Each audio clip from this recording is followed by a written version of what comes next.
shirkadda daarta adeega leedhka degmada Sheekh Badar ayaa maanta si rasmi ah xafiis cusub uga furatay degmada Sheekh gobolka Saaxil. xafiiskan oo mid guud ahaan daboolaya baahiyaha adeega korontada ee degmada Sheekh ayaa waxa munaasabada furitaanka ka soo qayb galay wasiirka wasaaradda macdanta iyo tamarta Soomaaliland Xuseen Cabdi Ducaale, maayirada magaalooyinka Hargeysa, Jabuuti iyo Sheekh, iyo sidoo kale mas'uuliyiinta iyo maamulka shirkadda adeega korontada ee Badar. ugu waxa munaasabadaasi ka hadlay maarayaha guud ee shirkadda Badar iyo sidoo kale maamulaha shirkadani waxaanay ku dheeraadeen maraaxilkii kala duwanaa ee ay soo martay shirkadani ilaa waqtigii la aasaasay. Soomaaliland waxyaabo badan kala wadaagto xagga horumarka Soomaaliland gaadhay shirkadda Badarna way gaadhay oo waajibaadkii iyo ujeedooyinkii loo aasaasay way ka soo baxday inay ka shaqeyso sidii ay u gaarsiin lahayd leydh tayaysan oo tayadiisu sarreyso oo bulshadu u baahan tahay oo isla markaana la sugay nabadgelyadiisa la sugay oo casri ah. waxay kaloo shirkadda Badar samaysay si ay ballanqaadkii hore halkan uga ballanqaaday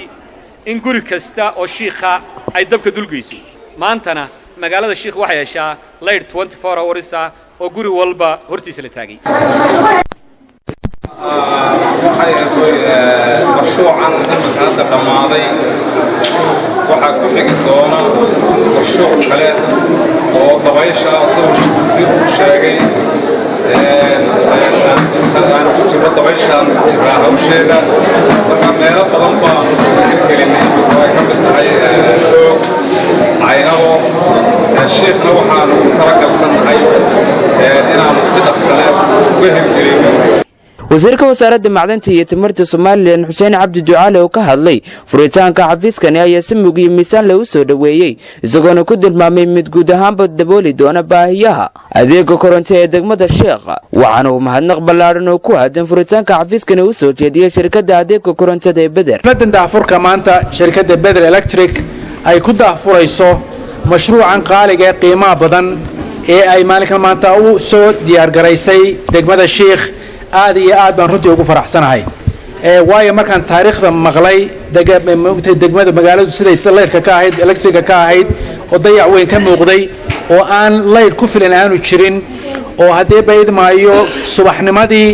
ilaa iyo habeennimadii labada jeerba laga baktiin jiray leydhka oo aan wax riili la isku hadlayn karo aan ahayn in shirkaddu ay maalgashi ku samaysay oo haddii baydmaayo ay magaranaysaa qalab casriga keentay.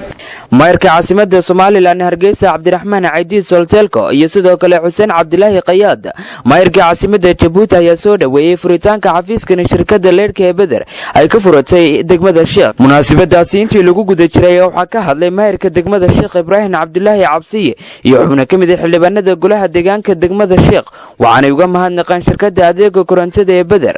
leedhka ay soo gaarsiisay degmada Sheekh. agaasimaha waaxda tamarta ee wasaaradda macdanta iyo tamarta Soomaaliland isna munaasabadaasi ka hadlay ayaa ugu baaqay dadweynaha kala duwan ee ku dhaqan guud ahaan degmada Sheekh inay ilaashadaan leedhkani ay soo gaarsiisay shirkadda adeega korontada ee Badar. munaasabadaas ayaa waxaa shirkadda adeega korontada ee Badar shahaado sharafyo ku guddoonsiisay wasiirka wasaaradda macdanta iyo tamarta, maayirka degmada Sheekh, xubno ka mid ah xildhibaanada golaha deegaanka degmada Sheekh, iyo koona sidoo kale halkaas shahaado sharaf lagu guddoonsiiyay shirkadani Badar. gabagabadina wasiirka wasaaradda macdanta iyo tamarta Soomaaliland ayaa si rasmi ah xariga uga jaray dhismaha xafiiskani shirkadda Badar ee degmada Sheekh, waxaana wasiirku kormeero uu ku soo maray mashiinada iyo qalabka dhaliya korontada ee ku yaala degmada Sheekh. waa Khalid Bakeyle, shabakadda caalamiga ee Ictiraaf News, Burco.